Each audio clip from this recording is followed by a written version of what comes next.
قرآن نے کہہ دی ہے تو اب اس کے بعد اقبال آگے کیا کہے.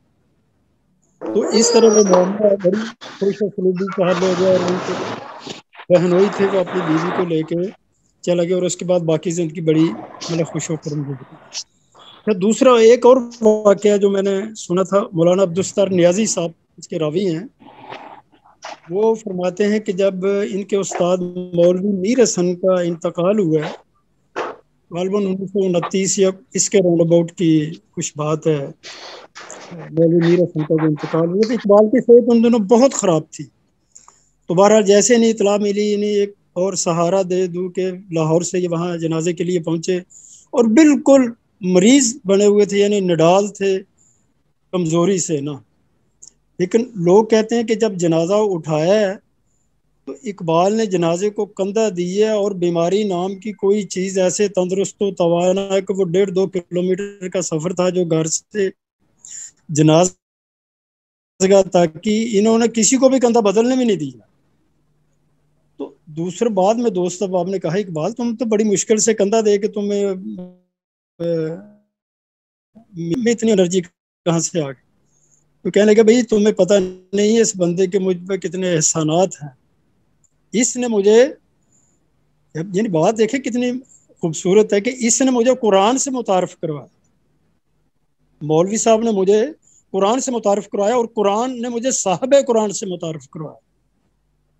تو اب اقبال کی جو صاحب قرآن سے محبت تھی وہ سب ان کے کلام میں اور ان کے اپنے زندگی میں ان کے رہن سہن میں اس کی جھلک اب پڑھنے لکھنے والا سمجھ سکتا ہے.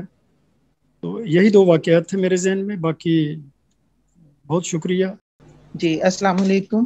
ہم قرآن حکیم کو اور نبی پاک صلی اللہ علیہ وآلہ وسلم کے اسوہ حسنہ کو دیکھتے اور پڑھتے ضرور ہیں، لیکن ہم اسے عملی زندگی کا حصہ بنانے سے گریز ہی کرتے ہیں.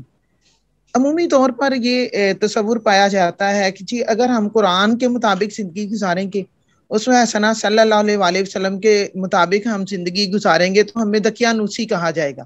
لیکن ہم علامہ کو دیکھیے، آج سے ان کی لائف کتنے سال گزر چکے ہیں انہیں یہاں سے اس دنیا سے پردہ فرمائے ہوئے. تو قرآن اور رسول اللہ صلی اللہ اور ان کی تعلیمات نے ہی تو ان کو زندہ رکھا ہے، ورنہ دنیا میں بڑے شاعر آئے ہیں اور چلے گئے ہیں. تو جو قرآن سے اور رسول اللہ صلی اللہ علیہ وآلہ وسلم کی تعلیمات سے جڑ جاتا ہے، یقین کیجئے میرا پختہ عقیدہ ہے اور بالیقین آپ کا بھی یہ عقیدہ ہے کہ وہ مر کر بھی نہیں مرتا.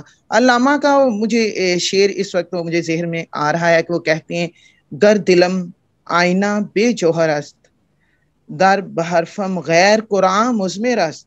کہ اگر میرے دل کا آئینہ جوہر کے بغیر ہے، اگر میرے اشعار میں قرآن کے علاوہ کچھ اور چھپا ہوا ہے. اگلا جو شعر ہے نا وہ بڑا ہی اپنی زندگی کا حصہ بنانے والا ہے اور سبق آموز بھی ہے. کہتے ہیں کہ پردہ ناموس فکرم چاک کن این خیابارا زخارم پاک کن. کہ میں قرآن کے علاوہ کچھ اور کہتا ہوں تو میری فکر کے شرف کا پردہ چاک کر دیجئے اور خیابان کو میرے کانٹے سے پاک کر دیجئے. یعنی قرآن کے علاوہ وہ اپنے قرآن کی تعلیمات کے علاوہ وہ دنیا کے دیگر جو افکار ہیں ان کے اہمیت ضرور دیتے ہیں، ان سے انکاری نہیں ہے. یورپین فکر کو بھی انہوں نے لیا ہے، لیکن تا حیات انہوں نے سے قرآن اور حدیث کے پیمانے میں جانچا ہے کہ کیا یہ ہماری تعلیمات سے ہٹ کے تو نہیں ہے. پھر آگے وہ کہتے ہیں روزے محشر خارو رسوا کن مرا بے نصیب از بوسائے پاک کن میرا. کہ قیامت والے دن مجھے رسوا کیجئے اور اپنے بوسائے پا سے محروم رکھ دیجئے. تو یہ دیکھیے یہ کیا ہے. یہ وحید اشرت صاحب میرے استاد ہیں، اللہ تعالیٰ ان کو غریق رحمت کرے. انہوں نے اس حوالے سے کسی مقام پر لکھا ہوا ہے کہ یہ ایک ایسی بد دعا ہے جو کوئی مسلمان اپنے لیے نہیں مانگ سکتا، اور صرف اسی کی بنیاد پر ہم یہ کہہ سکتے ہیں کہ خود اقبال بھی اپنے فکر و شعر کا ماخذ قرآن کو قرار دیتے ہیں اور اپنی فکر اور شعر کو اس کی تفسیر سے تعبیر کرتے ہیں.